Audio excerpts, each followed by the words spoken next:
Jonathan Itema, artiste, percussionniste, chanteur dans le groupe Saudade, entre autres. Euh, j'ai grandi à Saint-Pierre, Terre Sainte plus précisément. Euh, je suis intermittent du spectacle et la musique, je suis arrivé euh, en tant que professionnel en passant par tout d'abord l'atelier municipal de musique de la ville de Saint-Pierre. Et après, plus tard, j'ai fait un cursus au conservatoire.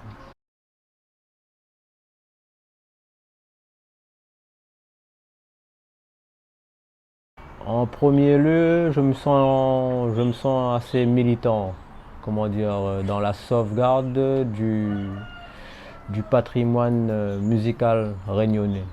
Ça, pour moi, c'est un chemin de bataille.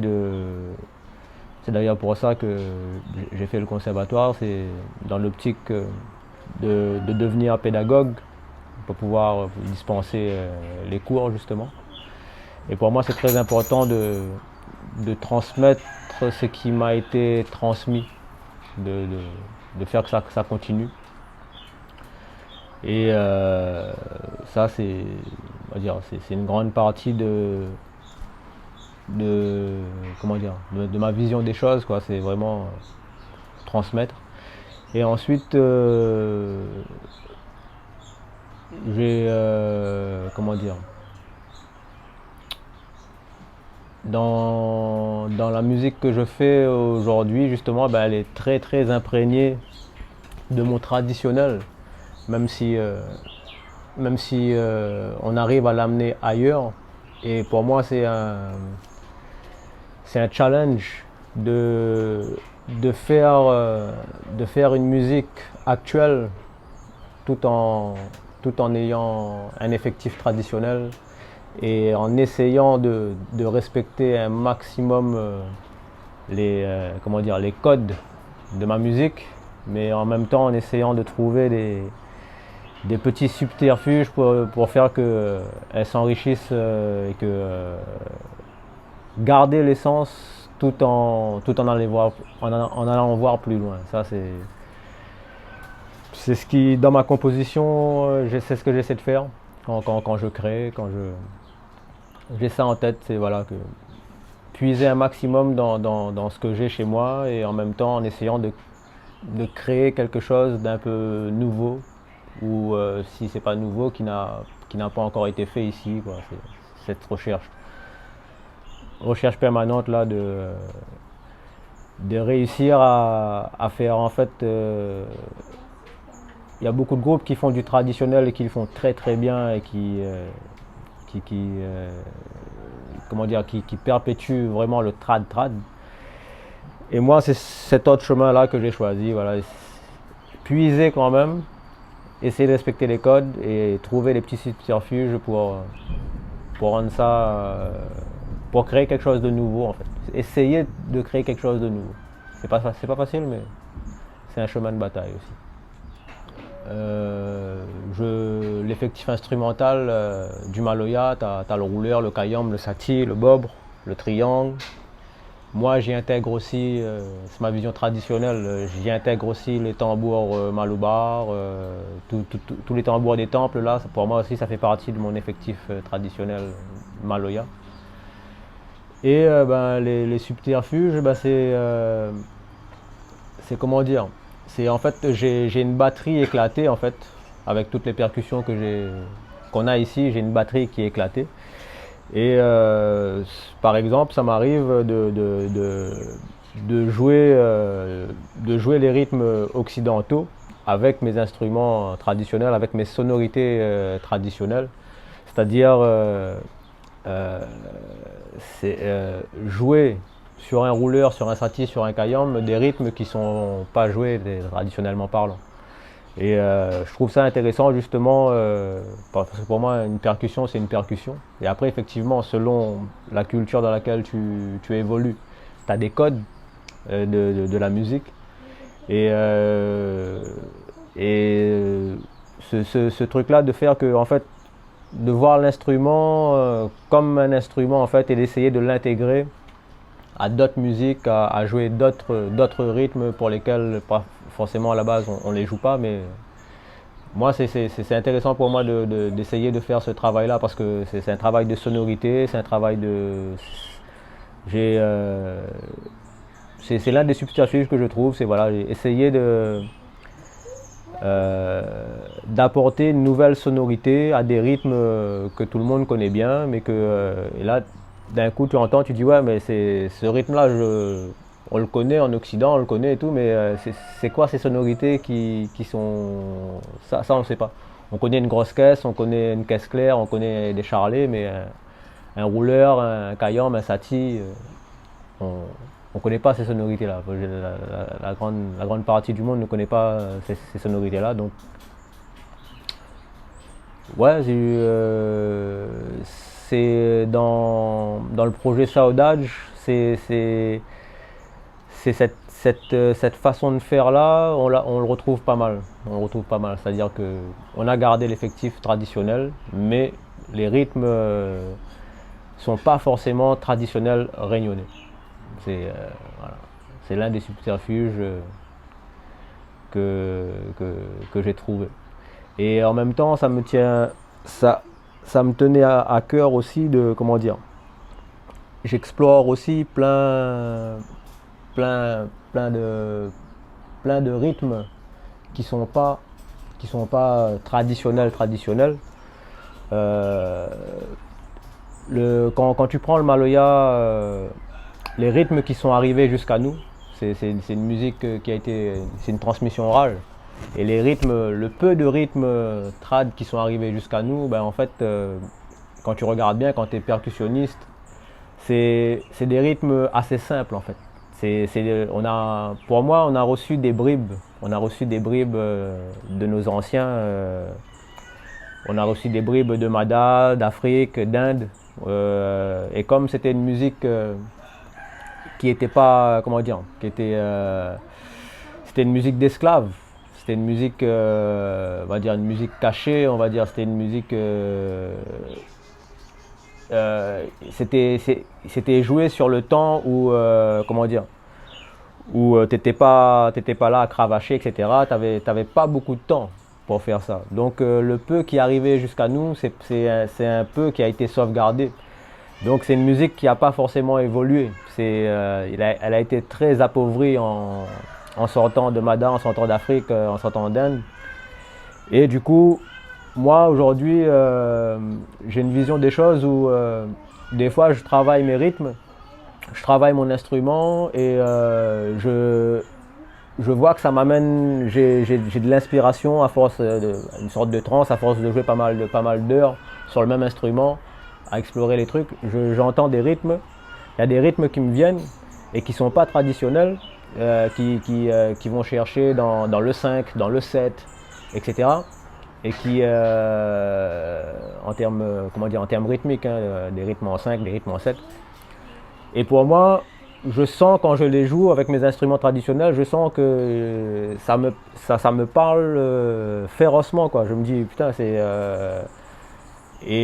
en plus, quand j'écoute nos rythmes traditionnels indiens, j'entends beaucoup de 5, beaucoup de 7, beaucoup de trucs. Et je vois que dans mon expérimentation en tant que percussionniste, je me dis que, en fait, à la base, la musique qui arrivait jusqu'à nous, les ethnies qui ont amené ça ici, c'était des ethnies plusieurs fois millénaires. Et que leur musique était certainement plus élaborée que les bribes qui sont arrivées jusqu'à nous. Et moi, le peu de choses le peu de recherche que je me dis théorique, parce que j'écris beaucoup les rythmes, j'ai cette façon-là de faire. Toute cette recherche théorique, je me dis en fait que je retourne tout simplement à la source en fait.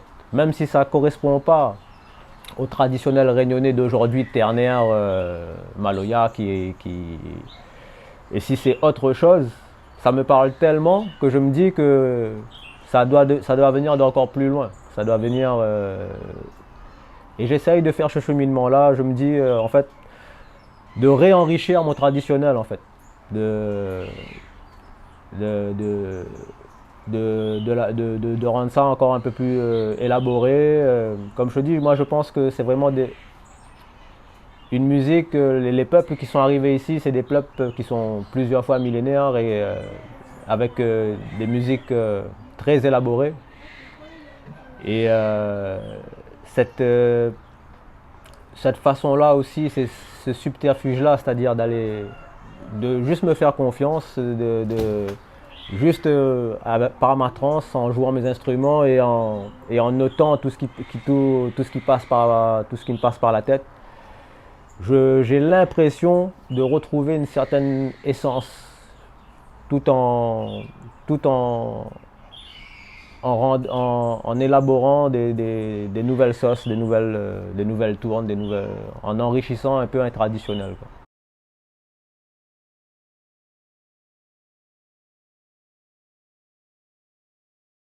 Alors, moi, j'ai la démarche je,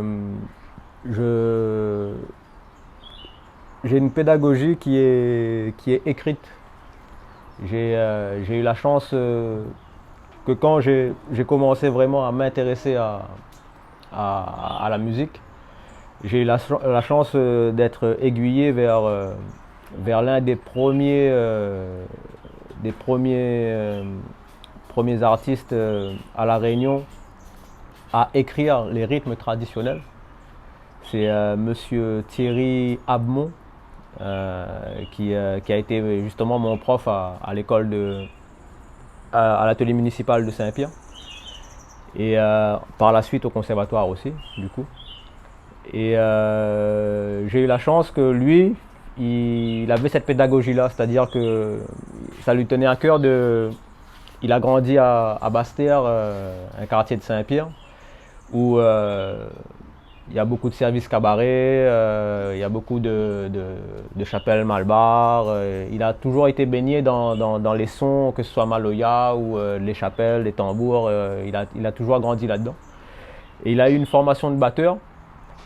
Et donc du coup, en tant que batteur, il a appris bien sûr à la lecture rythmique.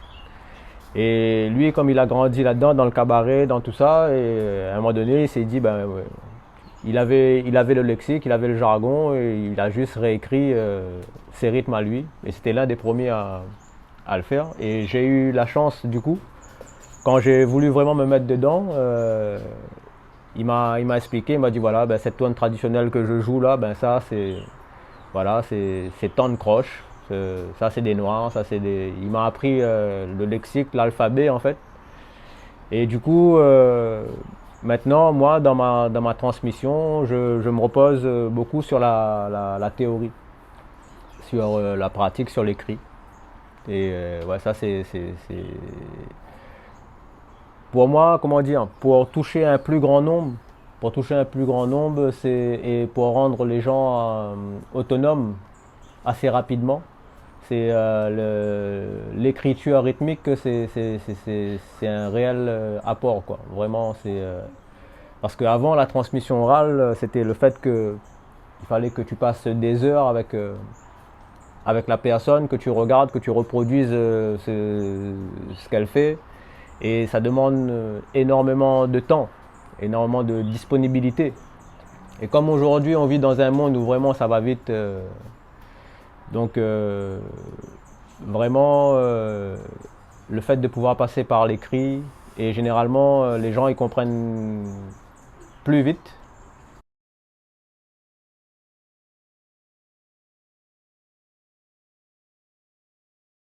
Bah, ça nous arrive, oui, oui, très souvent de composer à deux avec Marie. Ça nous arrive, et généralement, ce qui se passe, c'est que elle arrive avec une mélodie et que moi, je pose les instrus dessus, quoi. Et après, sur la mélodie qu'elle a trouvée, on essaye d'y mettre des mots, soit du créole, soit du français. Et on travaille comme ça. Et souvent aussi, elle arrive avec elle a ses inspirations où elle écrit en français. Et après, elle me dit, ouais, mais ça, j'aimerais bien le dire en créole. Et du coup, j'ai un travail de traduction derrière avec elle où j'essaye de retranscrire les images qu'elle a en français, de retrouver à peu près les mêmes en créole, les mêmes situations, les mêmes ressentis. Et je fais plus de l'adaptation que de la traduction en fait. On travaille dans ce sens-là. Ouais, ouais, ouais, c'est comme ça que voilà. Elle, c'est plus le côté vraiment mélodie. Moi, j'habille rythmiquement les choses. Et au niveau des textes, c'est soit elle en français, soit moi en créole, soit elle en français que j'ai réadapté en créole.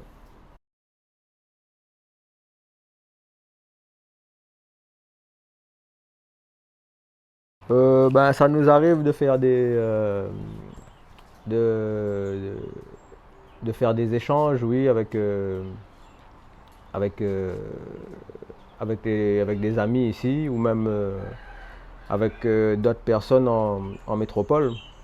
Et moi, par exemple, ce que j'ai vraiment apprécié en termes d'échange, c'était en 2000, en 2013, je crois. Il y avait un bagad de breton qui était venu à La Réunion, la Kevren Alré, plus précisément. Un bagad du pays doré, dans le Morbihan. Et leur objectif, c'était de mélanger leur musique traditionnelle avec de la musique traditionnelle réunionnaise.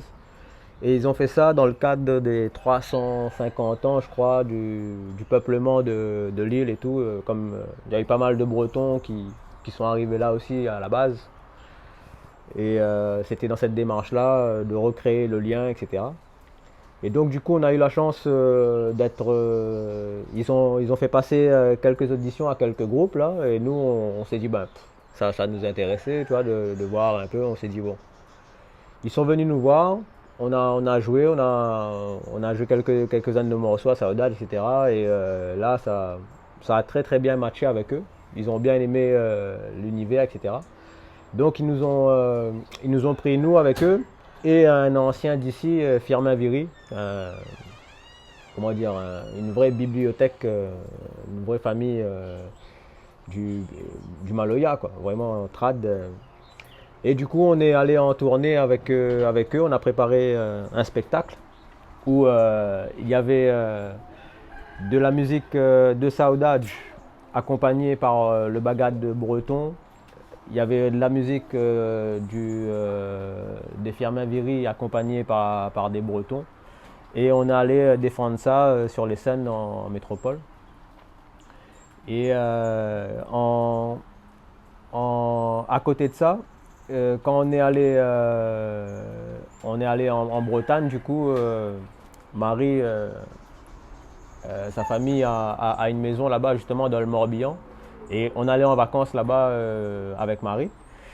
Du coup, la Kevren, ils ont su que j'étais dans les parages et ils ont un concours tous les ans, un concours de bagad à Lorient, là où ils font les championnats et il y a un champion de Lorient et un champion de Bretagne. Et du coup, ils préparaient leur suite pour la compétition et ils m'ont demandé si je voulais venir participer avec eux. Et ben, j'ai dit ben, avec plaisir.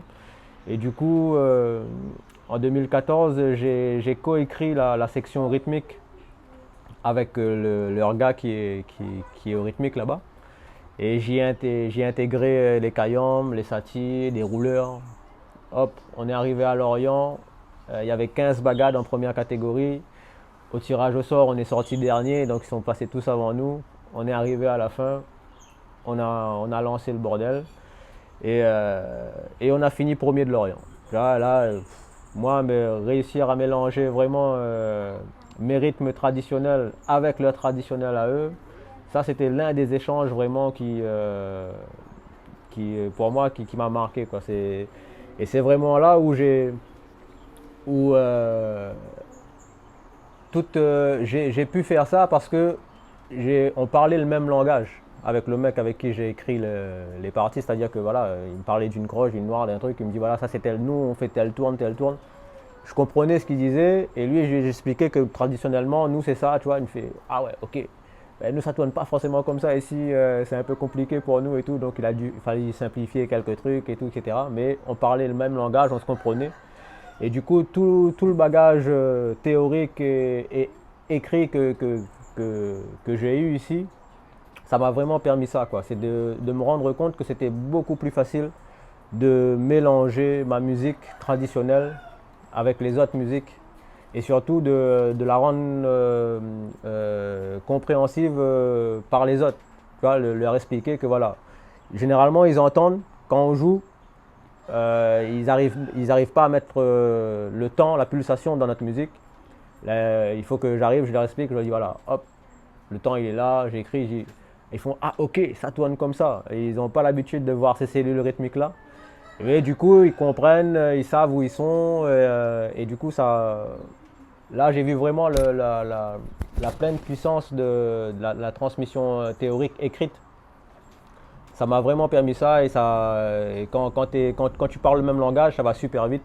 Après, c'est des tueurs, hein, les mecs, ils font ce concours tous les ans, ils ont grandi là-dedans, ils sont spécifiques. T'as des joueurs de casse claire, t'as des joueurs de cornemuse, t'as les joueurs de bombarde.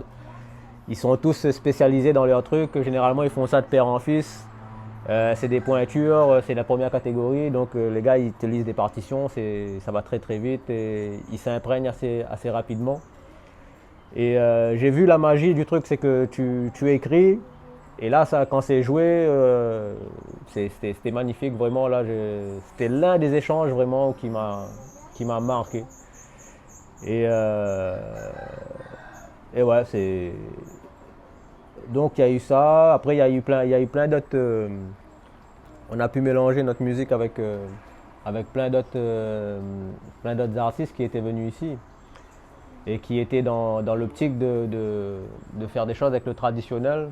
Et nous, c'est vrai que depuis le départ de Saudade, on a toujours eu beaucoup d'invités, nous-mêmes dans nos premières scènes, etc. On invitait toujours des potes, des amis qui jouaient des instruments, justement pas forcément traditionnels de la Réunion, mais qu'on aimait bien, on aimait bien jammer ensemble, on aimait bien bosser quelques morceaux avec. Et on trouvait que ça sonnait bien et que, comme à l'époque, quand on commençait, on n'avait pas beaucoup de morceaux. Bon, on se disait, bon, s'il faut tenir une heure, ben, on appelle tel gars, on a bossé ça tombe bien, on a bossé tel morceau avec lui, ça pète, c'est cool, hop, on met ça dans le set. Et le gars était généralement très content de jouer et nous, faire apprécier les gars aussi. Et en même temps, on tenait les horaires qu'on devait tenir, c'était cool, quoi. Et depuis le début, Saudade, ça a été on a eu beaucoup d'amis qu'on invitait sur scène avec nous en fait dès le départ. Et on a eu toujours cette envie-là de mélanger, parce que c'était autant de la kora que de la cornemuse électronique aussi. On avait un pote ici on a un pote ici qui fait de la cornemuse électronique.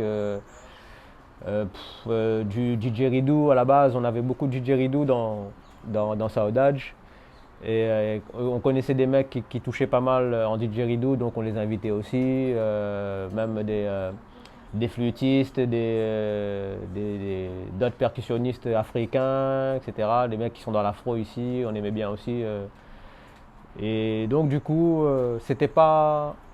Pour ceux qui ont suivi Saudade depuis le départ, c'était pas rare de voir qu'à un moment donné, il y avait un invité qui se pointait. Et du coup, ça nous forçait, nous, à toujours mélanger notre musique à. Déjà, notre musique en elle-même, c'est déjà un mélange. Et on cherchait toujours à rajouter encore une autre couleur, toujours une sorte de zambrocal, là, c'est le plat typique ici, là, où il y a plein de choses dedans. On a toujours été dans cette fibre-là des choses.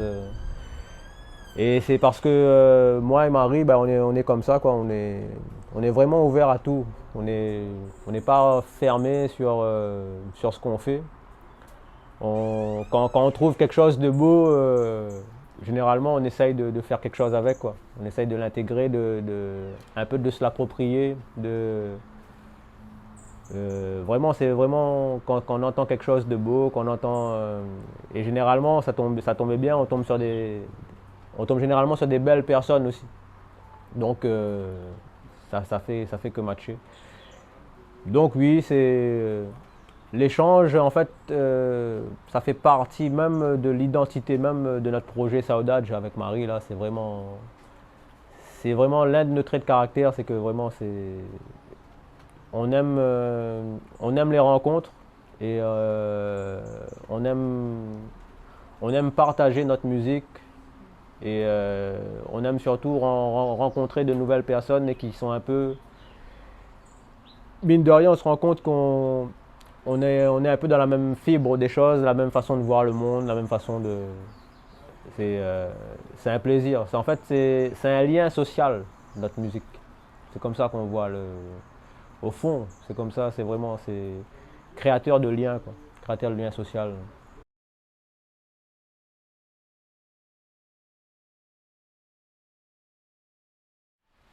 La musique, ça nous a permis ben, déjà de pouvoir quitter le petit bout de territoire qu'est la Réunion et aller faire de la musique en métropole déjà. Et découvrir les régions de France. Pas mal de régions, généralement en tournée, en été on quadrille le territoire français. Après, ça nous a amené aussi beaucoup en Italie, beaucoup en Suisse, un petit peu aussi en Allemagne. Euh, par deux fois en Israël aussi. Ça a été une belle aventure aussi de découvrir ce pays-là. Ben, juste à côté dans la zone, ça nous a permis aussi d'aller voir nos cousins mauriciens. On allait faire des scènes aussi là-bas à Maurice. À Mada aussi, on en a fait une à l'Institut de Institut français de Tananarive. Et ça nous a amené aussi, on allait aussi en Inde aussi, une fois aussi à Chennai pour un marché de musique. Et ouais, ça nous a permis du coup de voir déjà quelques pays, de découvrir des cultures différentes ou très proches aussi. Hein, et ouais, c'est en 10 ans. En 10 ans, ouais, on a vu vraiment. On a vu beaucoup de paysages. On a rencontré beaucoup de gens de cultures différentes. Et, euh, et à chaque fois, c'était le bonheur, c'était que notre musique, à chaque fois, elle était vraiment très très bien accueillie, quoi. À aucun moment, dans aucun endroit, on s'est dit ah merde, putain, on a fait un flop. À aucun moment, non. C'est généralement les gens ils viennent nous voir et à la fin ils nous disent waouh, c'est d'où ça vient, c'est où, c'est quoi, c'est qu'est-ce que c'est que ça, ils sont vraiment généralement c'est une musique qui intrigue et les gens ils sont intéressés, ils sont touchés. Il y en a beaucoup qui nous disent même si on n'a pas compris ce qui se disait, on a ressenti une émotion. Ça, ça revient beaucoup.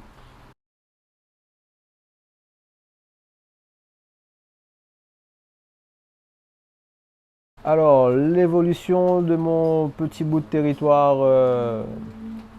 dans le milieu de l'océan Indien, là, ben, comment dire, je pense que c'est comme un peu partout. C'est que les choses avancent super rapidement. C'est que j'ai eu la chance, moi, de grandir à une époque où quand j'étais un peu plus jeune, il y avait encore pas mal de verdure, quoi. Il y avait encore pas mal de Zion. Il y avait, et là, c'est dans ces 10-20 dernières années, il y a eu une montée en puissance du béton, on va dire, et des constructions d'hypermarchés, de fast-food, mais à une vitesse incroyable. Et ce qui me marque le plus, c'est que ça, c'est exponentiel.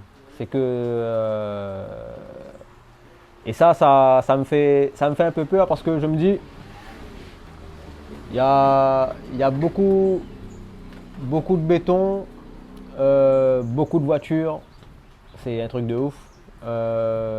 Et on a un volcan qui est super, hein, mais il coule pas assez vite, hein, pour agrandir le territoire et accueillir autant de bagnoles.